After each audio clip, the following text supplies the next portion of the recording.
میرا جو سوال تھا نا، یہ قرآن مجید سے احادیث مبارکہ کی طرف بعد میں آئیں گے۔ قرآن مجید سے اس کا صحابی ہونا نص سے ثابت ہے، ٹھیک ہے؟ اس کا صحابی ہونا نص سے ثابت ہے۔ نص سے ثابت ہونے کے بعد ہم روایات اور ان اقوال افعال ان کے پیچھے تو نہیں جائیں گے نا، ٹھیک ہے؟ تو صحابی قرآن ہونا بھی مجید بھائی، صحابی دیکھیں، یہ صحابی کسی مدح کا لفظ نہیں ہے، میں یعنی ساتھ والا صح دیکھیں اچھا آپ، اذ قال لصاحبی لا تحزن، اس میں دیکھیں، اس میں میرا مناظرات ہو چکے ہیں بہت دفعہ، میں دہرانا نہیں چاہتا۔ یہ صاحبہ کا لفظ یا صاحب کا لفظ یہ کسی مدح کا لفظ نہیں ہے۔ کوئی بھی شخص آپ کے ساتھ ہو کسی جگہ پہ، میں اس ایک لفظ کے جگہ ایک بارے میں مکان میں بحث آپ نہیں کر رہا دونوں ہوں۔ ہوں تو اس کو کہتے ہیں یہ آپ کا صاحب ہے، چاہے وہ مسلمان ہو، چاہے کافر ہو، چاہے منافق ہو۔ نبی کریم صلی اللہ علیہ وسلم کو قرآن میں ان کو مشرکین کا صاحب کہا گیا، اولم یتفکروا ما بصاحبہم من جنہ۔ اچھا اللہ یاری صاحب، میرا ایک سوال یہ ہے کہ یہ لصاحب ہی کے لفظ پہ میرا تنازع نہیں ہے آپ سے، ٹھیک ہے؟ اس پہ مناظرہ ہو چکے، میں بھی سن چکا ہوں۔ بات یہ ہے کہ اس زمانے میں ابوبکر صدیق رضی اللہ تعالیٰ عنہ کے علاوہ نبی علیہ الصلوۃ والسلام کے مخلص صحابہ کرام موجود تھے یا نہیں تھے؟ قلائل تھے، قلیل تھے، تھے نا؟ قلیل تھے۔ تو ان تمام مخلص صحابہ کی موجودگی میں ابوبکر صدیق کو چن لینا، اس کا انتخاب کرنا، اس سے ہاں، ابوبکر کی فضیلت ثابت نہیں ہو رہی ہے؟ اب میں آپ کو بتا دیتا ہوں یہ آپ کی کتنی نادانی ہے، کتنی نادانی ہے۔ میں آپ کو بتا رہا ہوں، آپ اچھی طرح سے سن لو۔ حضرت موسیٰ علیہ السلام کے مخلص صحابی تھے یا نہیں تھے؟ اور موسیٰ علیہ السلام کے بھی صحابی تھے یا نہیں تھے؟ ان میں مخلص تھے یا نہیں تھے؟ جواب کیوں نہیں دے رہے بالکل بھائی؟ تھے، تھے ہارون علیہ مخلص، السلام، ہارون علیہ السلام موسیٰ کے بھائی تھے یا نہیں تھے؟ بالکل تھے، ہارون علیہ السلام موسیٰ میں ہدایت کے امر میں امت کے امام تھے یا نہیں تھے؟ شریک تھے یا نہیں تھے؟ ٹھیک ہے؟ ان کے موجودگی میں، ہارون کے موجودگی میں سامری نے بچڑے کو خدا بنایا۔ موسیٰ علیہ السلام کی کہ صحابہ کی اکثریت نے اس بچڑے کے سامنے نماز جماعت بنائی ہے، رکوع و سجود کیا ہے، اس کو اپنا رب کہا ہے، کلمہ اس کا پڑھا ہے، کس کا؟ بچڑے کا، ایک بت کا۔ ان مخلص صحابہ کے موجودگی میں یہ کیسے ہوا؟ جی ٹھیک ہے نا؟ ہمارے نبی صلی اللہ علیہ وسلم کے صحابہ، ہمارے نبی صلی اللہ علیہ وسلم سے پہلے سب مشرک تھے، مسلمان کوئی نہیں تھا۔ موسیٰ علیہ السلام کے صحابہ سب نبی زادہ بھی تھے، مسلمان بھی تھے موسیٰ سے پہلے۔ آپ کو یہ تو پتہ ہے نا، بنی اسرائیل مومن تھے موسیٰ علیہ السلام کے آنے سے پہلے، نبی زادہ ہیں، سب سادات ہیں۔ انہوں نے معجزات بھی کیسے کیسے دیکھے ہیں کہ بھئی وہ اپنا لاٹھی ڈالتا ہے تو وہ سب، فرعون جو اپنے زمانے کا اتنا سپر پاور تھا، اس کو سب کے سامنے ایسا شرمندہ کیا، اس کے جادوگر سب شرمندہ، ٹھیک ہے نا؟ اور ایسا عظیم اژدہا بن گیا تھا کہ یہ فرعون ڈر کی وجہ سے کہ یہ اژدہا اب مجھے کھا جائے گا، پتہ ہے اس نے اپنے شلوار کو گیلا کیا تھا، آپ کو پتہ ہے؟ جو خدائی کا ادعا کر رہا تھا سب کے سامنے موسیٰ علیہ السلام نے ایسا معجزہ دکھایا کہ اگر موسیٰ چاہتے تو یہ اژدہا فرعون کو کھا لیتا، ہڑپ لیتا۔ فرعون متکبر کہتا انا ربکم الاعلی، اس کی کیا حالت بنی؟ اس نے سب کے سامنے اپنے شلوار کو گیلا کیا، بدبو آئی اس سے، اور بھاگ بھی گیا وہ۔ اس کے بعد جو معجزات دیکھے بنی اسرائیل نے، دریا ان کے لیے 12 راستے نکال دیے، ہے کہ نہیں بھائی؟ اور بھائی جھوٹ کہہ رہے ہیں سچ کہہ رہا ہوں؟ آسمان سے ان کے لیے روزانہ پرندے آتے تھے، روسٹ۔ زندگی میں آپ ہمیں کب روسٹ وہ جو بٹیر ملتا ہے بھائی، آپ نے کبھی بٹیر کھایا؟ روسٹڈ کھایا نہیں کھایا بھائی صاحب؟ جی وہ اصل میں کب جو کھاتے سر ہو؟ اس کی طرح، بتاؤ یار، سال میں کتنے دفعہ بٹیر، روسٹڈ بٹیر آپ کھاتے ہو؟ 1-2 دفعہ شاید جو مل جائے، سال میں اکثر لوگوں کو نہیں ملتا، 2 سال 3 سال بعد کسی کو ملے نا، چلیں بہت جگہ دفعہ تو ملتا ہی نہیں، 10 سال کے بعد کوئی کھاتا ہے تو مل جاتا ہے۔ وہ روزانہ ان کے لیے صبح شام بٹیر آتا تھا آسمان سے، روسٹڈ، ٹھیک ہے نا؟ اس کے علاوہ پہاڑی ان کے اوپر اونچا کر دیا کہ وَرَفَعْنَا فَوْقَكُمُ الطُّورَ، آپ نے ایسا معجزہ سنا ہے دنیا میں؟ یہ سب تو قرآن کے آیات ہیں، ان کے اوپر پہاڑی بھی اونچا کر دیا بھائی کہ تم میثاق کرو کہ اللہ کو مانتے ہو۔ یہ سب انہوں نے میثاق بھی کیا بھائی، اوے وعدے بھی کیے، آسمان سے پرندے بھی آتے تھے، سب معجزات بھی دیکھے موسیٰ علیہ السلام کے. وَلَقَدْ آتَيْنَا مُوسَىٰ 7 آیات بینات، موسیٰ کو 7 ایسے معجزے. موسیٰ علیہ السلام ہاتھ جیب سے نکالتے تھے نا، ید بیضا تھا ان کا، چاند کی طرح چمکتا تھا، ان کے ہاتھ سے نور نکلتا تھا. ایسے معجزے تھے موسیٰ علیہ السلام کے لیے. اور بتاؤ جی، صحابہ کب سے معصوم بنے ہیں؟ صحابہ تو ہمیشہ، انبیاء کے صحابہ سب منافق رہے ہیں سوائے کچھ کے. قرآن آپ نے نہیں پڑھا؟ قرآن نہیں پڑھا آپ نے؟ انبیاء کے صحابہ اکثر اور عیسیٰ علیہ السلام کے صحابہ نے عیسیٰ کو قتل کرنے کی کوشش نہیں کی. اب بھائی صحابہ کب مخلص رہے ہیں انبیاء کے؟ صحابہ کب مخلص رہے ہیں انبیاء کی؟ صحابہ تو ہمیشہ غدار رہے ہیں انبیاء کی. ٹھیک ہے، اگر اور نبی صلی اللہ علیہ وسلم نے کیا کہا؟ لَتَتَّبِعُنَّ سُنَنَ مَنْ كَانَ قَبْلَكُمْ شِبْرًا بِشِبْرٍ وَذِرَاعًا بِذِرَاعٍ. میرے بھی صحابہ موسیٰ اور عیسیٰ علیہ السلام کے صحابہ کے نقش قدم پہ چلیں گے. موسیٰ عیسیٰ علیہ السلام کے صحابہ سب اکثر غدار، 99% غدار، بے دین، کافر. ان کے ہاتھ لگتا تو موسیٰ کو بھی قتل کرتے، عیسیٰ کو بھی قتل کرتے. ٹھیک ہے نا. اب یہ کہتا ہے کہ جی ابو بکر کو کیسے خلافت ملی ہے؟ تو اے غدار، ایسے لوگوں جو نبی صلی اللہ علیہ وسلم کو جنگوں میں اکیلے چھوڑ کے بھاگ جاتے تھے، جن کے متعلق یہ آیا قرآن میں آیت آئی، لا يستوي الخبيث والطيب ولو اعجبك كثرة الخبيث. لا يستوي الخبيث والطيب ولو اعجبك. خبیث تو دنیا میں زیادہ ہوتے ہیں، خبیث کو اگر حکومت ملے تو اس میں کون سی بڑی بات ہے؟ جی بولیں. آپ نے بہت ٹائم لیا، سن لیں. ہاں سن لیتے ہیں. ابو بکر رضی اللہ تعالی عنہ جو نبی علیہ الصلوۃ والسلام کے غار یار ہیں. اب سوال یہ ہے کہ نبی علیہ الصلوۃ والسلام کو خطرہ کن لوگوں سے تھا؟ اگر ابو بکر نبی علیہ السلام کا دشمن ہے تو ابو بکر سے تو زیادہ خطرہ جو ہے وہ لاحق تھا. آپ مجھے بتائیں، کوئی آپ کے پاس کوئی قرآن کی آیت ہے، کوئی عقلی دلیل ہے، کوئی سنت ہے کہ اگر کوئی شخص غار میں نبی صلی اللہ علیہ وسلم کے ساتھ ہو وہ اچھا آدمی ہوتا ہے؟ اور بھائی غار افضل ہے یا مسجد نبی؟ آپ مجھے بتاؤ یار، غار افضل ہے یا مسجد نبی صلی اللہ علیہ وسلم؟ مسجد نبوی. مسجد نبی.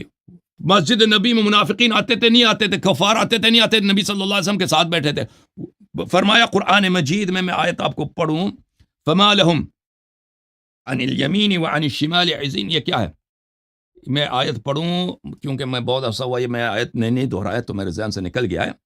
اعوذ باللہ من الشیطان الرجیم. فما للذین کفروا قبلك مهطعين عن اليمين وعن الشمال عزين أيطمع كل امرئ منهم أن يدخل جنة نعيم. سورہ مبارک معارج میں فرمائے کہ کیا ہے کہ ہر طرف سے دائیں بائیں مسجد میں منافقین آ کے بیٹھتے ہیں، ہر ایک دائیں سے بھی رش لگتا ہے بھائی. اور بھائی مسجد نبی صلی اللہ علیہ وسلم بین قبری و منبری روضۃ من ریاض الجنہ. وہ غار تو جنت تو نہیں ہے نا. مسجد نبی غار کی کیا فضیلت ہے بھائی مسجد کے مقابلے میں؟ یہ تو جنت ہے. اس جنت میں آ کے بیٹھتے تھے دائیں بائیں سب. قرآن نے شہادت دی ہے سب منافق. اور قرآن نے فرمایا جنت جائیں گے یہ صحابہ؟ نہیں جائیں گے. ٹھیک ہے نا. تو آپ نے بنایا کہ غار میں تھا، غار میں. یہ کوئی دلیل ہے بھائی غار میں تھا؟ اور مقصد کے لیے وہ غار اب کوئی دلیل لائے نا کہ مومن تھا. غار بتائیں کہ مومن تھا اس نے کبھی؟ ہاں مومن تھا، یہ دلیل لے کر غار میں ہونا ایمان کی دلالت نہیں کرتا. جی سر بولیں. نبی علیہ الصلوۃ والسلام کی احادیث مبارکہ موجود ہے کہ وَلَوْ كُنْتُ مُتَّخِذًا خَلِيلًا لَاتَّخَذْتُ أَبَا بَكْرٍ خَلِيلًا. سنن ابن ماجہ میں ہے یہ حدیث موجود ہے. نبی علیہ السلام نے فرمایا اگر میں کسی کو دوست بناتا تو ابو بکر کو دوست بناتا. تو نہیں بنایا دوست نا، دوست نہیں بنایا. ایسے روایات تو بہت زیادہ ہیں. دوست نہیں بنایا نا. اور نبی صلی اللہ علیہ وسلم تو پورے امت کے دوست ہیں. خلیل، یہ کسی کو خلیل بنانا کوئی حرام ہے؟ اور بھئی خود نبی صلی اللہ علیہ وسلم کی حدیث ہے آپ کی کتابوں میں، المرء علی دین خلیلہ، المرء علی دین خلیلہ فلینظر احدکم من یخاللہ. کہ انسان اپنے دوست کے دین پہ ہوتا ہے. نبی صلی اللہ علیہ وسلم بھلے کس نے فرمایا کہ نبی صلی اللہ علیہ وسلم کا کوئی دوست نہیں ہوتا؟ انہوں نے تو یہ کہا انت اخی فی الدنیا والآخرہ. علی علیہ السلام کو اپنا بھائی بنایا. یہ ہجرت تو اللہ تعالیٰ کے حکم سے ہوا تھا نا. اللہ تعالیٰ کی حکم سے جب یہ ہجرت ہوا تھا تو اس ہجرت میں اللہ کے نبی نے ابو بکر کو کیوں چنا ہے؟ اور بھی صحابہ تو تھے. کہاں کس نے چنا ہے بھائی؟ کس نے بولا چنا ہے؟ خطرہ تھا. یہ ہر بندہ سمجھ سکتا ہے اس بات کو. اور بھائی وہ اب کب بولا ہے کہ اللہ نے اس کو چنا ہے کہ آپ کا دوست ہے؟ وہ حدیث تو پڑھو، آیت تو پڑھو نا. انسان کسی کو اپنے ساتھ آیت لے کے بھی جاتا ہے، بہت سارے مصالح کے ساتھ لے کے جاتا ہے. بھائی آپ کسی سفر میں جاتے ہیں نا، ایسا شخص جو اگر آپ کے ساتھ نہ ہو چغلی لگا دے گا، اس کو بھی آپ ساتھ لے کے جائیں گے نا اگر آپ کی زندگی خطرے میں. یہ تو کوئی رسول کو تو قرآن کوئی کی ساتھ آیت لے کے نہیں نہیں ہے، کوئی جاتا. حدیث تو نہیں الا ہے کہ اللہ تنصروه تعالیٰ نے فقد حکم دیا میں نصره نے آپ کو اللہ. اس کا یار چنا ہے، اس کو ساتھ لے کے جاؤ. سورہ توبہ کی آیت نمبر 40 کا آپ مجھے واضح انداز میں جواب دیں گے تو پھر بات آگے تو اس میں تو کچھ بڑھے گا. لکھا ہی نہیں نا کہ اللہ نے چنا ہے، وہ تو آپ اپنے سے بنا رہے ہیں. ملاحظہ کریں، یہ کتاب الموضوعات لابن الفرج الجوزی، یہ آپ کے عالم ہیں بہت بڑے. اس کی کتاب موضوعات یعنی جھوٹی احادیث پہ اس نے کتاب لکھی، جھوٹی احادیث پہ. یہاں یہ سن 1966 میں چھپی ہے یہ کتاب. باب فی فضل ابی بکر، ابو بکر کی فضیلت. اب دیکھو، خود کہتے ہیں، آپ کے اپنے علماء نے لکھا ہے، قد تعصب قوم لا خلاق لهم، ایک ایسا قوم جن کا دین نہیں ہے. یدعون التمسک بالسنہ، کہتے ہیں کہ ہم علماء حدیث ہیں، کہتے ہیں ہم علماء حدیث ہیں. فوضعوا لابی بکر فضائل، انہوں نے ابو بکر کی شان میں جھوٹی احادیث بنا دی. وفیہم من قصد معارضۃ الرافضہ، انہوں نے کس لیے؟ اس لیے کہ شیعوں روافض کا مقابلہ کیا جائے. ٹھیک ہے نا. اور بھائی ابو بکر کا اتنا ایمان ہوتا نا، وہ اپنی آواز بلند نہ کرتا حجرات میں، کیونکہ جس شخص کے دل میں نبی صلی اللہ علیہ وسلم کی وقار ہو، ہیبت ہو، حشمت ہو نبی صلی اللہ علیہ وسلم کے سامنے، اس کے لیے کیا کرتا ہے؟ اس کے لیے احترام بھی رکھتا ہے، اس کی بارگاہ کا احترام بھی رکھتا ہے. آپ اپنی کتاب میں لکھا ہے انہوں نے آپس میں چیخا چلایا بھی ہے، اور نبی صلی اللہ علیہ وآلہ وسلم کو کی شان میں گستاخی کی ہے، اور آیات بھی نازل ہو گئے سورہ حجرات کے. اتنا ہی متقی مومن تھا. اور کسی مومن متقی سے نبی صلی اللہ علیہ وسلم کی بہترامی سرزد ہو سکتی ہے جی؟ یہ کیسا ایمان ہے؟ کیسا ایمان بھی ہو، یقین بھی ہو کہ اللہ کے نبی ہیں، اس کی بارگاہ کی حرمت کا خیال نہ رکھو جی، بے احترامی کرو. یہ کیسا مسلمان ہے بھائی؟ تقویٰ تو دور، اسلام ہی ساقط ہے نا یہاں پہ. یہ تو آپ کے بخاری میں ثابت ہے کہ اس نے آواز بلند کیا. اب بولو جی. قرآن سے دکھا سکتے ہو؟ تو ثابت ہے بھائی، آپ کے بخاری میں لکھا ہے کہ آواز بلند کیا. کوئی ضروری نہیں ہم قرآن میں دکھائیں، قرآن کی آیات آواز بھی ہیں. بلند کرنے سے کوئی کافر تو نہیں ہو جاتا نا؟ آپ ایسے لوگوں ہو کو جاتا ہے پٹیاں پڑھا رہے ہیں. اگر نبی صلی اللہ علیہ وسلم کے بارگاہ میں اگر آپ آواز بلند کریں، آپ نے بہترامی کیا. بہترامی کیا، اس کا مطلب یہ ہے کہ آپ کافر ہیں. کافر نہیں، آپ کافر تھے، شروع سے منافق تھے، ابھی آج ظاہر ہو گیا. آپ سے کسی بھی شخص سے ایسا فعل سرزد ہو جائے جو اب ثابت کرے کہ آپ کے دل میں نبی صلی اللہ علیہ وسلم کا وقار نہیں ہے، ان کی عظمت نہیں، تو ثابت ہے کہ آپ ان کو نبی نہیں مانتے نا. آپ خود جاؤ ابھی کسی گورنر کے پاس، گورنر کو چھوڑو ایم این اے کے پاس چلے جائیں، ایم این اے کو چھوڑو ایم پی اے کے پاس چلے جائیں، ایم پی اے کو چھوڑو کسی کمپنی کے صدر کے پاس جائیں نا، اس کے سامنے آپ چلائیں گے؟ کبھی نہیں چلائیں گے بھائی، کبھی نہیں چلائیں گے. اب سردار انبیاء جس سے اللہ نے باعظمت کسی کو بنایا ہی نہیں ہے، ٹھیک ہے نا. اگر ایمان یہ ہو کہ میں اس کے بارگاہ میں ہوں، تو وہاں پہ جو چلائے گا، چیخے گا نا، آواز بلند کر جھگڑا کرے گا، تو اس کا مطلب ہی یہی ہے کہ وہ نبی صلی اللہ علیہ وسلم کا دل میں اس کی کوئی عظمت ہے ہی نہیں. بہترامی یہی دلیل ہی یہی ہے کہ اس نے مسلمان تھا ہی نہیں ہو شروع سے. اب بولو مزید جناب، آپ آپ بولو جو جی. میں شروع میں نے آپ کو کہا تھا کہ روایات میں جو ہے نا اتنا ٹائم نہیں ہے، آپ صرف قرآن مجید سے جو ہے وہ دلائل پیش کر رہے ہیں. ٹھیک ہے، میں سورہ بقرہ والی آیات میں نے آپ کو پڑھ کر سنایا، ہاں، اس سورہ کا آپ نے بقرہ کیا ہے؟ جواب نہیں میں دیا. بھی سورہ بقرہ سنا لیتا ہوں، میں بھی آپ کو سورہ بقرہ سنا لیتا ہوں. سورہ ہاں بقرہ ہاں آیت ہاں نمبر 137. ہاں، میں اس سے پہلے والے آئے. اب 137 تو آپ نے پڑھا، اس سے پہلے آپ نے نہیں پڑھا نا.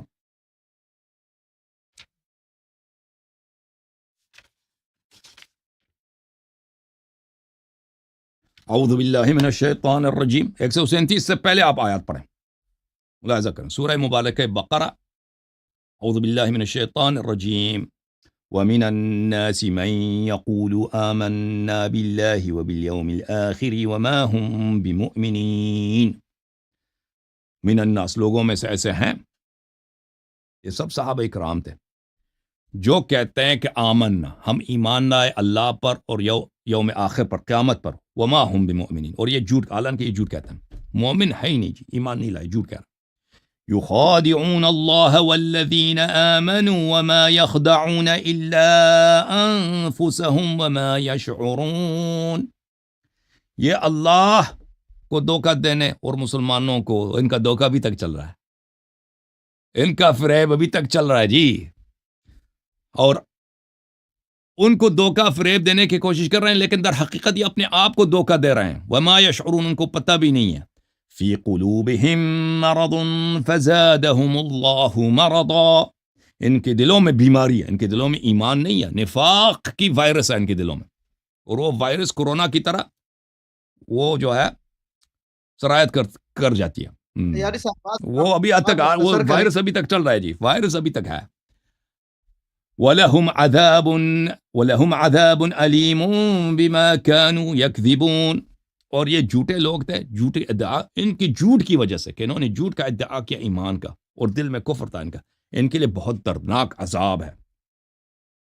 وَإِذَا قِيلَ لَهُمْ لَا تُفْسِدُوا فِي الْأَرْضِ قَالُوا إِنَّمَا نَحْنُ مُصْلِحُونَ أَلَا إِنَّهُمْ هُمُ الْمُفْسِدُونَ وَلَكِنْ لَا يَشْعُرُونَ. اور جب ان سے کہا گیا ہے کہ گناہ نہ کرو، زہرا سلام اللہ علیہا کا حق دے دو، اے سیدۃ نساء العالمین ویطہرکم تطہیرا، اللہ نے ان کو پاک کیا. اگر وہ کہتے ہیں فدق میری ہے تو فدق ان کی ہے، اور نبی سے محبت تھی نا، نبی کے بیٹی کا خیال رکھتے ہیں. ایک باغ کیا چیز ہے، باغ کیا چیز ہے. نبی صلی اللہ علیہ وسلم کے بیٹی کا حق آیا، ٹھیک ہے نا، حق آیا، دنیا نے دیکھا، حدیث بھی گڑی کہ نبی صلی اللہ علیہ وسلم کی میراث نہیں ہوتی. اوے نبی نے بیٹی کو کیوں نہیں بتایا کہ ان کی میراث نہیں ہوتی؟ جھوٹ ہے کہ نہیں بھائی؟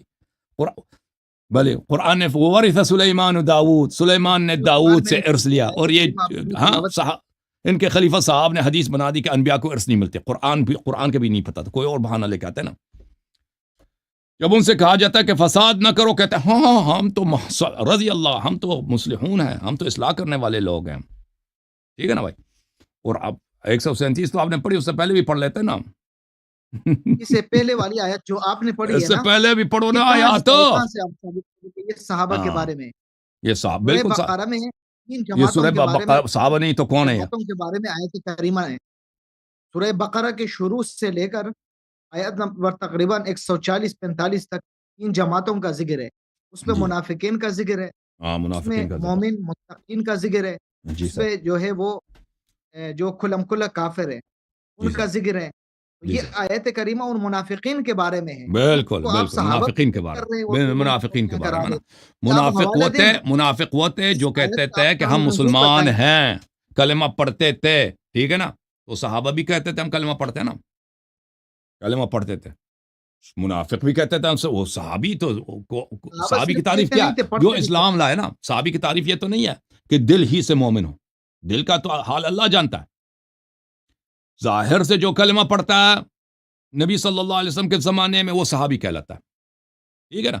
وہ اندر سے کیا چیز ہے وہ اللہ جانتا ہے. تو صرف صحابی ہونا وہ مومن ہونے کی دلیل نہیں ہے، کیونکہ قرآن شہادت دے رہا ہے اس میں اکثر منافق ہیں. آپ اس آیت کریمہ کو صحابہ پہ فٹ کر رہے، یہ غلط ہے نا. یہ کون تھے پھر؟ یہ کون تھے بھائی؟ یہ کون تھے جی؟ یہ کون تھے بھائی کہ نبی صلی اللہ علیہ وسلم کے زمانے میں تھے بھی، کلمہ بھی پڑھتے تھے، نمازیں بھی پڑھتے تھے، جماعت میں بھی آتے تھے؟ ہیں یہ کون تھے؟ نماز نہیں پڑھتے تھے، منافقین تھے. تو منافقین تھے. تو ان کو صحبت حاصل تھا، نبی صلی اللہ علیہ وسلم کا صحبت حاصل نہیں تھا ان کو. صحبت حاصل تھا تو ٹھیک، پھر صحابی بن گئے نا، پھر صحابی بن گئے، صحابی بن گئے نا، صحابی بن گئے. ٹھیک ہے نا بھائی؟ حاصل ہونے سے صحابی کوئی بنتا ہے؟ کلمہ پڑھتا ہے، صحبت بھی کرتا ہے نا. کلمہ بھی پڑھتا ہے، صحبت بھی حاصل ہے، اور کبھی مرتد بھی نہیں ہوا، تو منافق ہے نا. تو یہ صحابی ہیں.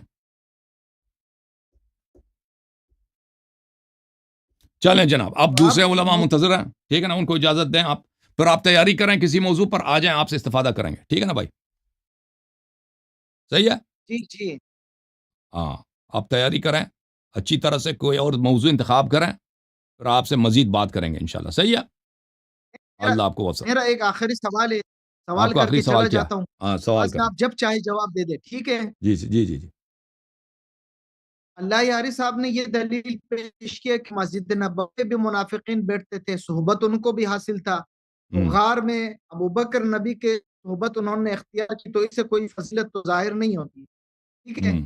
اور تمام ائمہ مفسرین نے اس آیت کے لکھا ہے، اس سے ابو بکر کی ہر عقل والا بندہ اگر سوچے تو اس کی فضیلت واضح ہوتی ہے۔ واضح تو اس طرح آپ ہمیں بتائیں نا، یہاں پہ تو آپ یہ آیت پڑھیں بھائی، یہ آیت پڑھیں، آپ تیاری کریں نا، موقع کو دیکھا جاتا ہے، ہاں اس آپ دکھائیں نا، موقع پہ ابو بکر آپ دکھائیں کہ اس آیا میں کون سی مدح کے تعریف کے لفظ کیا ہے۔ دیکھیں بھائی، مدح کے الفاظ، تعریف کے الفاظ یہ ہوتے ہیں کہ اللہ کہہ دے یہ شخص مومن ہے، اللہ شخص کہہ دے یہ مجاہد ہے، یہ نبی صلی اللہ علیہ وسلم سے مدح کے محبت کرتا۔ الفاظ سن نہیں لیں ہے، سن لیں لیکن سن لیں مدح میری کے بات سن اعمال لیں، تو ہے نا، مدح کے اعمال لفظ کو بھی یہ تو ہے، دیکھا جاتا ہے۔ مدح کے الفاظ یہ ہیں کہ اللہ تعالیٰ کہہ دے یہ شخص بڑا باتقوا ہے، مدح یہ کے الفاظ یہ ہیں کہ اللہ کہہ دے یہ جنتی، یہ الفاظ تو اس میں ہے نہیں، اس میں الفاظ یہ ہے کہ اللہ کی جانب سے سکینہ صحابہ بھی جو کوئی نازل کام ہوا کرے، اس میں نازل ایک نہیں بات ہوا جی، سنیں، ٹھیک ہے۔ ایک بات، صحابہ کوئی کام کرے، نبی علیہ السلام ان کو دیکھ کر کچھ نہ کہے، نہ ان کو روکے اور نہ ان کی مذمت کرے، نہ ان کی تعریف کرے، تو یہ بھی سنت ہے، گویا صحیح، کہ نبی نے اس کو پسند فرمایا، تو یہ اعمال تو ہے۔ پسند آپ ابو دکھائیں نا بکر کہ یہاں نبی صلی اللہ علیہ وسلم نے پسند فرمایا، دکھائیں اس آیا میں سے، دکھائیں نا کہ نبی نے پسند کیا، وہ تو آپ کی ابو مجرد بکر ادعا غار پہ گئے، غار کی صفائی کی، ٹھیک ہے، ہے، غار 3 کی دن نبی صفائی علیہ کیا، السلام کے ساتھ تیرا خدمت ہم کی، نے تو نہیں تو یہ دیکھا کسی فضیلت جگہ نہیں کہ تو اس اور نے کیا؟ غار کی صفائی کی ہو، آپ نے تو نہیں دیکھا۔ اور آخر تک نبی علیہ الصلوۃ والسلام کے ساتھ چلیں، غار کی اس نے ساتھ رہی، صفائی کیا، جھاڑو لگا دی، یہ کس روایت میں لکھا ہے کہ اس نے جھاڑو لگا دی؟